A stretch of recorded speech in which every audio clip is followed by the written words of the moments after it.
Bueno, con esta unidad 2 vamos a empezar a desarrollar la teoría de conjuntos. La teoría de conjuntos es un tipo de álgebra que fue desarrollada por el matemático alemán Cantor y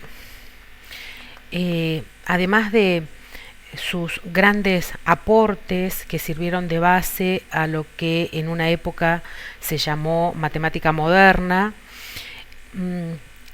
tuvo la genialidad de definir objetos matemáticos muy importantes como la cardinalidad o también descubrió que cuando uno habla de infinito, no hay un único infinito, sino que hay distintos tamaños de infinitos. Bueno, eso ya se verá un poco más adelante cuando ustedes estén cursando otras materias. Por ahora vamos a ir internándonos en la parte básica de lo que es este tipo de álgebra, el álgebra de conjuntos. Uno de los objetos básicos que aparecen en esta teoría es el concepto de conjunto. Bueno, es importante antes de, vieron que acá dice concepto y notación. Bueno, convengamos primeramente que los conjuntos como objeto matemático no se definen, no tienen definición, son términos primitivos, así como lo son el punto, la recta y el plano en el campo de la geometría euclídea. Bueno, acá los conjuntos son términos primitivos. Sí puedo dar una idea de lo que es un conjunto, y cuando hablo de definición de conjuntos, hablamos de cómo se pueden representar, cómo pueden expresarse esos conjuntos. Vamos a ir viendo de a poquito, un paso a la vez. Bueno, básicamente un conjunto puede describirse como una colección de objetos, de cosas, de elementos que tienen una determinada característica, que cumplen con una propiedad determinada. Y esa propiedad tiene que ser lo suficientemente clara como para que solo la cumplan los elementos que están en ese conjunto. Una de las formas de representar los conjuntos es nombrándolos con una letra mayúscula y colocando entre llaves separadas por comas a sus elementos. Así, por ejemplo, si hablo del conjunto A como el conjunto de las vocales, se va a nombrar con la A mayúscula, el signo igual, las llaves, y entre las llaves colocamos uno a uno los elementos. A, E, I, O, U, en este caso son las vocales. Otro ejemplo, si tomamos un conjunto B, el conjunto de los dígitos, recordemos que los dígitos son los 10 símbolos originales que se utilizan en nuestro sistema de numeración decimal y que nos permiten escribir todos los números. Esos dígitos son estos que están acá, separados por comas y colocados entre llaves. Podemos tomar un conjunto C de números naturales. Digo que C es el conjunto de los números naturales. Sabemos que los números naturales son infinitos, así que tal vez esta forma de presentar el conjunto C enumerando todos los números no sea conveniente.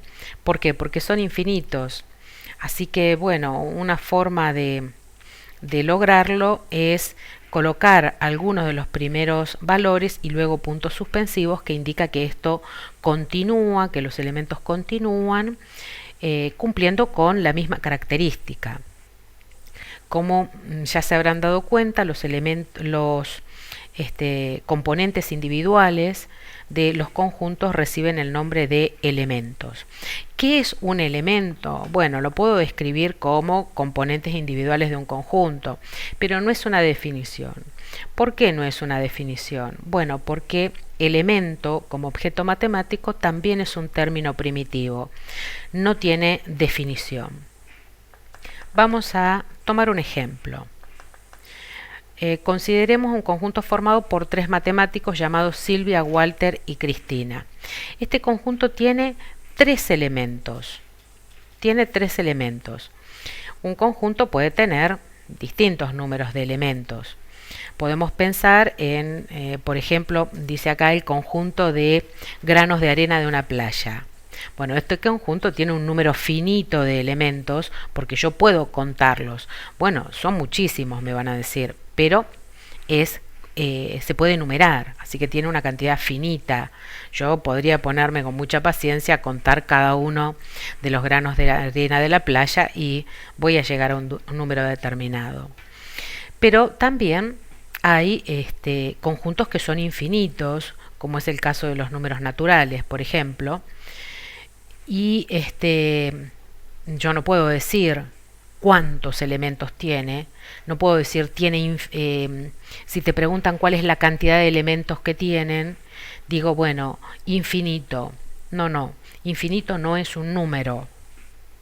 Bien, infinito es un símbolo que indica que ese conjunto no tiene fin, no tiene último elemento. Bien, entonces, otra cuestión, otro tipo de conjunto importante, puede pasar que yo tenga conjuntos que no tienen ningún elemento, Esos conjuntos son llamados conjunto vacío, ¿sí?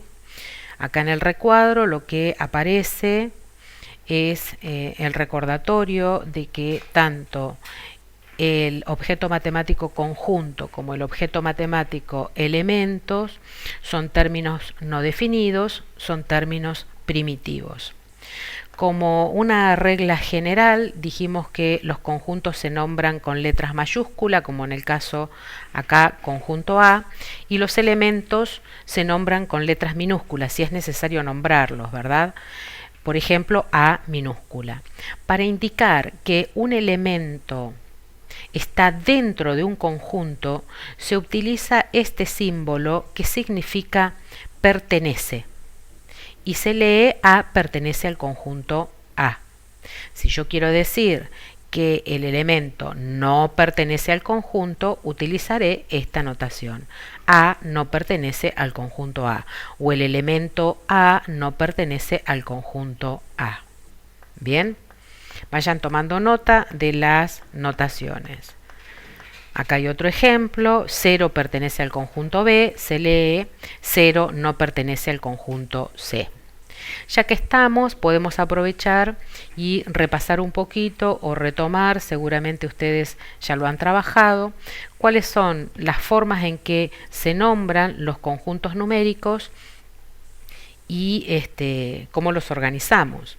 Usamos la N mayúscula para el conjunto de los números naturales, la Z mayúscula para el conjunto de los números enteros, la Q mayúscula para el conjunto de los números racionales, I mayúscula para el conjunto de los números irracionales, R para el conjunto de los números reales y C para el conjunto de los números complejos.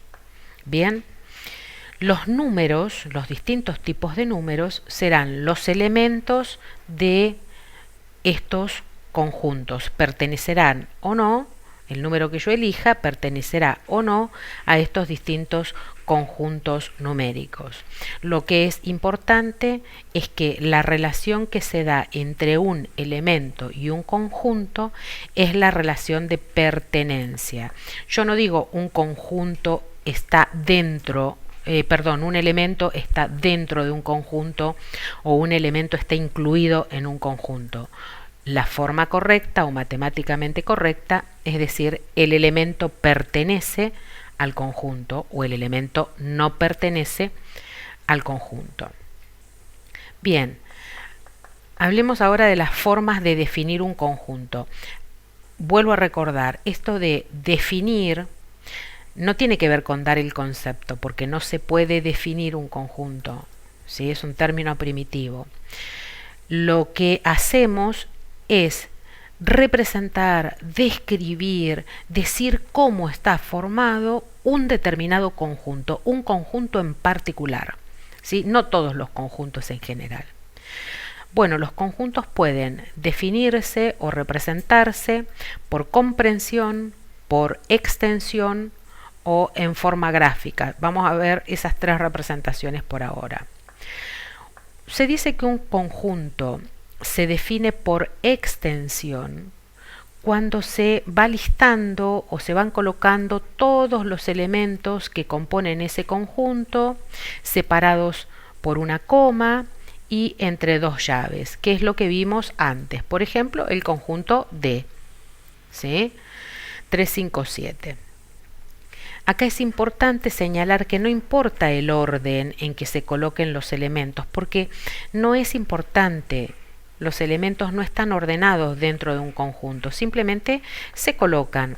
O sea que 1, 2, 3 y 3, 2, 1 son el mismo conjunto, ¿sí?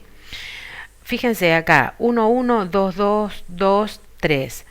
Es el mismo conjunto. ¿Por qué? Porque los elementos no se repiten, se colocan una sola vez. Así que esto 1, 1 representa simplemente el elemento 1. 2, 2, 2, 2 es el elemento 2, el número 2, una sola vez.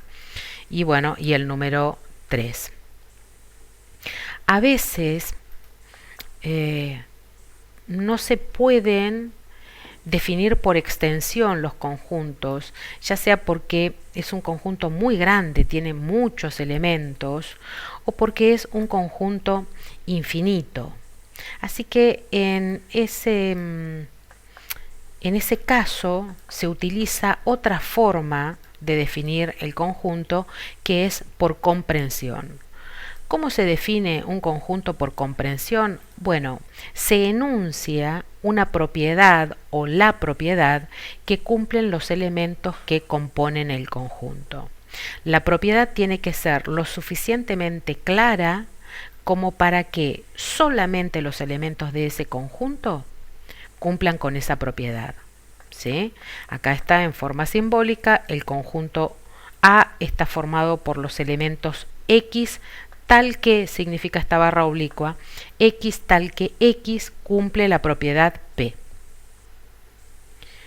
Esto es para definir en forma genérica, ¿no? Vamos a ver un ejemplo. Por ejemplo, los números reales, ahí tenemos un ejemplo de un conjunto infinito, es imposible definirlo por extensión, así que lo definimos por comprensión. Bueno, el conjunto R está formado por X tal que X es un número real. Este es el conjunto de todos los números reales. Pueden leerlo diciendo que R es el conjunto de todos los números X tal que X es un número real. Y acá aclara que este pequeño segmento de recta oblicuo o la barra se lee tal que, significa tal que. En este caso dijimos se trata de un conjunto con un número infinito de elementos y por lo tanto no podemos definirlo por extensión. Tomemos otro caso.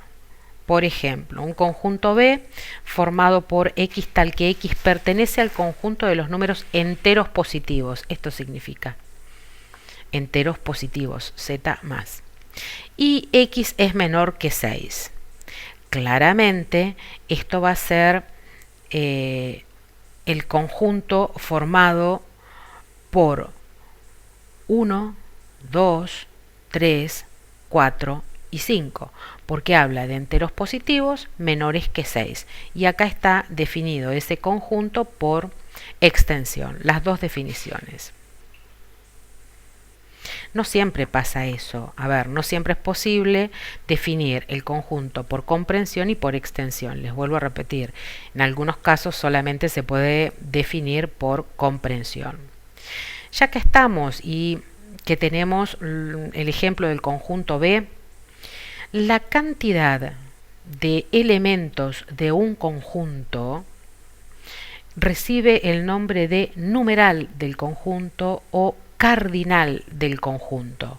La notación para indicar el cardinal es esta: n, entre paréntesis el nombre del conjunto, o el signo numeral y el nombre del conjunto, o las barras como las del módulo que trabajan en cálculo, y entre medio el nombre del conjunto.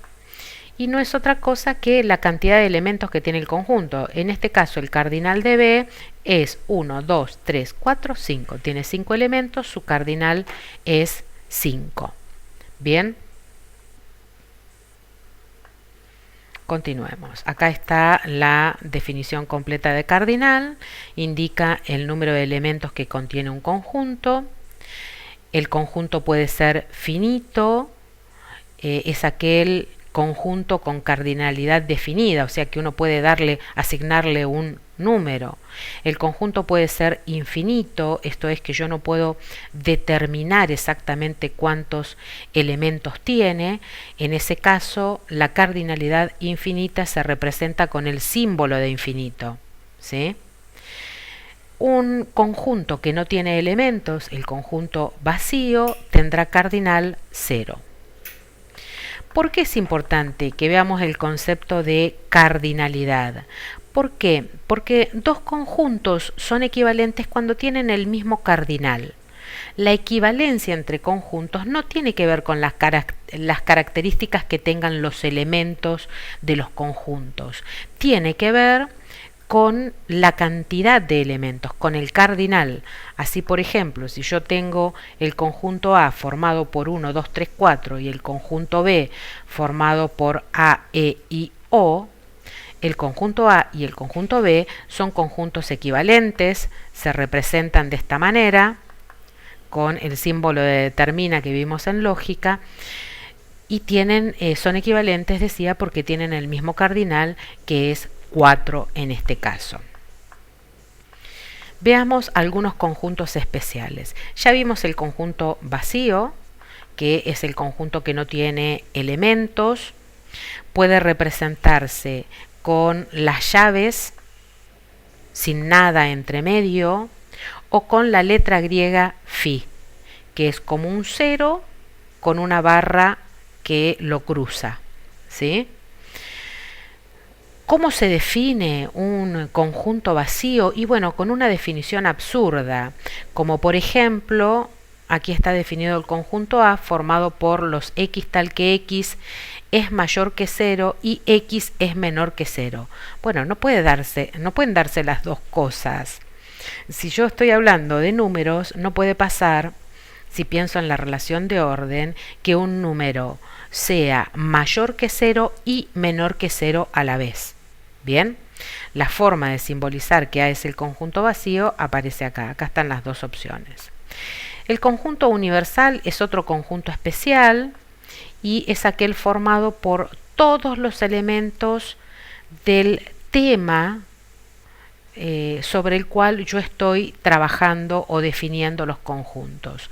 Por ejemplo, el conjunto A puede estar definido dentro de un conjunto universal que puede ser el conjunto de los números reales, o también podría tomar como universal el conjunto de los números enteros. Bueno, depende lo que uno quiera hacer o en lo que esté trabajando.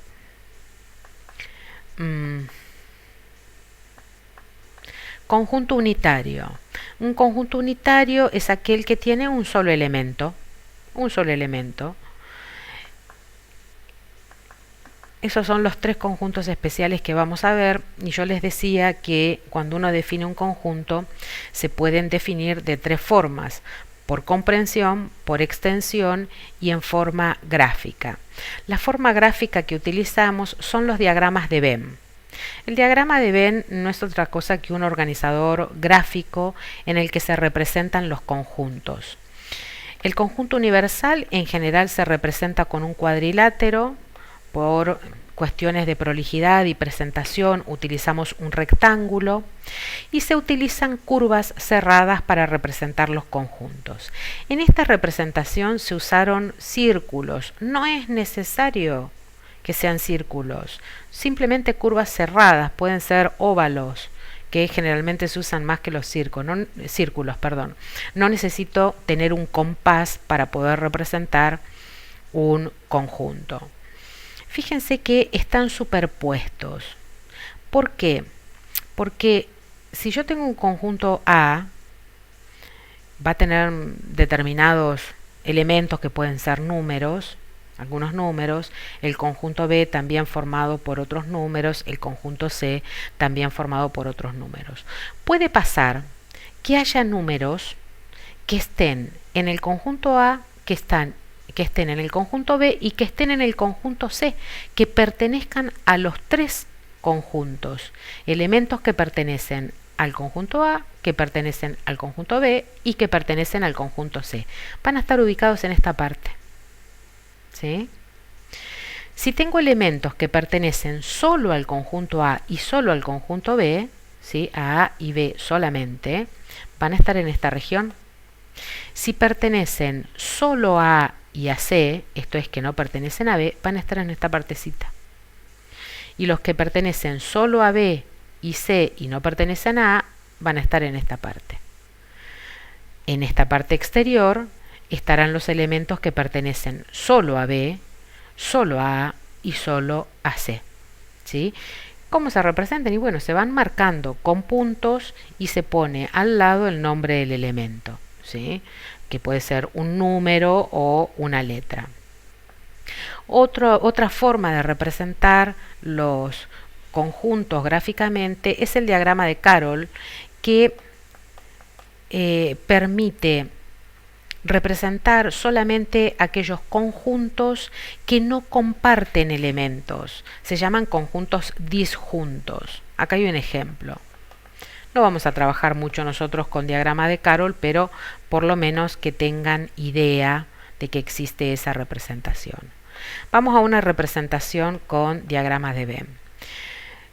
Tomo el conjunto universal x tal que x es un paralelogramo, un conjunto I, x tal que x es un rectángulo, un conjunto E, x tal que x es cuadrado y un conjunto R, x tal que x es rombo. Convengamos que un cuadrilátero, para ser paralelogramo, tiene que tener sus pares de lados opuestos paralelos. Esto significa que el rectángulo es un tipo de paralelogramo, el cuadrado también y el rombo también. Cuando un paralelogramo es rectángulo, cuando además de tener sus lados opuestos paralelos, tiene ángulos rectos. Bueno, pero el cuadrado también cumple con esa propiedad. Bueno, el cuadrado es un caso particular de los rectángulos. Habrá rectángulos que son cuadrados y habrá rectángulos que no lo son. ¿Ven? Si este es el conjunto de los rectángulos, el conjunto I, acá voy a colocar los rectángulos propiamente dichos y acá los rectángulos que son cuadrados. Bien. Cuando un paralelogramo es rombo, cuando tiene los cuatro lados congruentes, además de paralelos 2 a 2, son congruentes. Bueno, pero el cuadrado también tiene los lados congruentes. Bueno, el cuadrado es un caso particular del rombo. Hay rombos que son cuadrados. ¿Está bien? En esta representación gráfica, dentro del conjunto de los rombos habrá un espacio para los cuadrados y acá ubicaré a los rombos que no son cuadrados. En esta parte del universal exterior voy a colocar todos aquellos paralelogramos que no son ni rombos ni rectángulos. Bien. Los diagramas lineales se utilizan en general para establecer categorías. Fíjense acá, dice si A y aparece este símbolo que es como una U achatada, como una C achatada. Ese símbolo significa incluido y me está diciendo que un conjunto está adentro del otro. ¿Sí? Para indicar que un conjunto está adentro del otro se utiliza la relación de inclusión, no de pertenencia. Ojo con esto, la relación de pertenencia solamente es para indicar que un elemento está dentro de un conjunto. Para indicar que un conjunto está dentro de otro, se utiliza la relación de inclusión. Y en este caso, A está incluido en el conjunto B, por lo tanto, en la representación lineal, A queda debajo. ¿Sí? El que tiene el conjunto de orden superior queda siempre en la parte superior del diagrama lineal. Esto es muy interesante porque nos sirve a nosotros para establecer relaciones de orden en los distintos conjuntos. Fíjense, A está incluido en B y B está incluido en C. Quiere decir que A está incluido en C. Bien, fíjense, en la categoría más baja está A, sigue B y luego sigue C. ¿De acuerdo? Acá pasa lo mismo. Con estos conjuntos A, B y C, fíjense que A está incluido en C y B también está incluido en C. Pero no hay relación entre A y B, por eso están a la misma altura. ¿Ven?